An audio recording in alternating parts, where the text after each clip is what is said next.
Père et du Fils et du Saint-Esprit. Le Seigneur soit avec vous et avec votre esprit. Évangile de Jésus-Christ selon saint Luc. Luc chapitre 1, du verset 1 au verset 4. Le chapitre 4, du verset 14 au verset 21. Beaucoup ont entrepris de composer un récit des événements qui se sont accomplis parmi nous, d'après ce que nous ont transmis ceux qui, dès le commencement, furent témoins oculaires et serviteurs de la parole.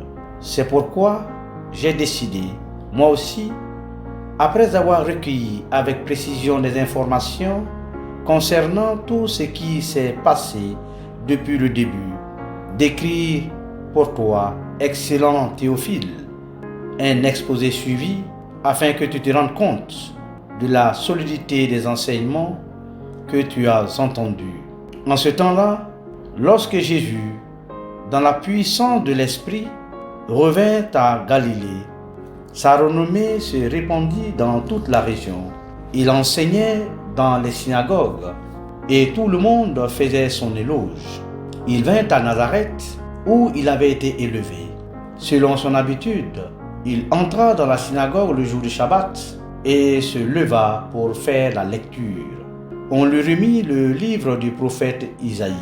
Il ouvrit le livre et trouva le passage où il est écrit « L'Esprit du Seigneur est sur moi parce que le Seigneur m'a consacré par l'onction. Il m'a envoyé porter la bonne nouvelle aux pauvres, annoncer aux captifs leur libération et aux aveugles qu'ils retrouveront la vue, remettre en liberté les opprimés, annoncer une année favorable accordée par le Seigneur. » Jésus referma le livre, le rendit aux servants et s'assit. Tous, dans la synagogue, avaient les yeux fixés sur lui. Alors il se mit à leur dire « Aujourd'hui s'accomplit ce passage de l'Écriture que vous venez d'entendre. » Acclamons la parole de Dieu. Louange à toi, Seigneur Jésus. Bien-aimés frères et sœurs, voici l'évangile de ce dimanche, 3e semaine du temps ordinaire de l'année C, que l'Église Notre Mère nous propose pour notre méditation, qui est plein de sens et de signification dans notre vie de foi. Eh bien, cette page de l'Évangile nous révèle que Jésus est dans la puissance de l'Esprit. De fait, c'est dans l'action de l'Esprit qu'il arrive à Nazareth et dévoile son identité missionnaire. Eh bien, c'est au travers de cet évangile que nous venons d'entendre que nous pouvons être transportés à contempler deux signes qui manifestent la présence et la puissance de Dieu dans notre vie quotidienne, où s'opère notre rencontre avec lui. Le premier signe, c'est la synagogue. On note que la synagogue est un riche héritage de l'exil du peuple d'Israël. En effet, le peuple exilé, après la destruction du temple de Jérusalem et sa déportation, s'est donné pour lieu de lecture et d'écoute des prophètes et des psaumes, la synagogue. Ainsi, la synagogue est considérée désormais comme lieu de la présence de Dieu au milieu de son peuple. De cette importance, la synagogue est le lieu de rencontre du peuple avec son Dieu. Bien-aimés, c'est dans cette synagogue que Jésus, habité par l'Esprit, se rendit.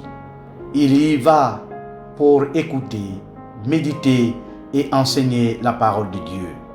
Eh bien, mon frère, ma sœur, sais-tu l'importance que revêtent les lieux saints dans ta vie de foi, église paroissiale, cathédrale, sanctuaire, basilique, etc.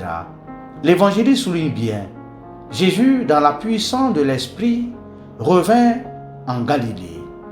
Alors, ce verset suffit pour nous, pour que nous puissions penser au baptême du Christ dans le Jourdain par Jean. L'Esprit Saint, sous une apparence corporelle, descendait sur lui. Ainsi, après avoir reçu l'Esprit, il revint à Nazareth puis se rendit à la synagogue. Mon frère, ma sœur, toi aussi, tu as reçu l'Esprit Saint le jour de ton baptême, qui t'a donné pouvoir de devenir enfant de Dieu.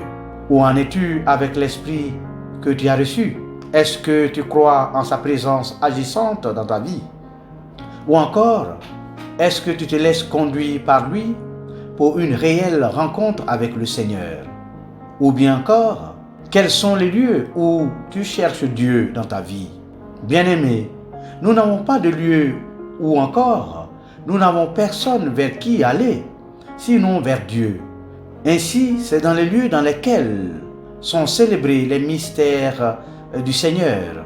C'est là que nous pouvons rencontrer Dieu à travers la liturgie de l'Église. Car c'est là qu'il se révèle à nous comme Père de miséricorde et manifestant à notre faveur la merveille de sa grâce et de ses bénédictions. Le second signe, c'est la parole de Dieu qui porte à nos cœurs la bonne nouvelle. Et cette bonne nouvelle, ce n'est rien d'autre que Jésus lui-même. Ainsi, c'est sous l'action de l'Esprit qu'il entre dans la synagogue, puis se leva pour faire la lecture.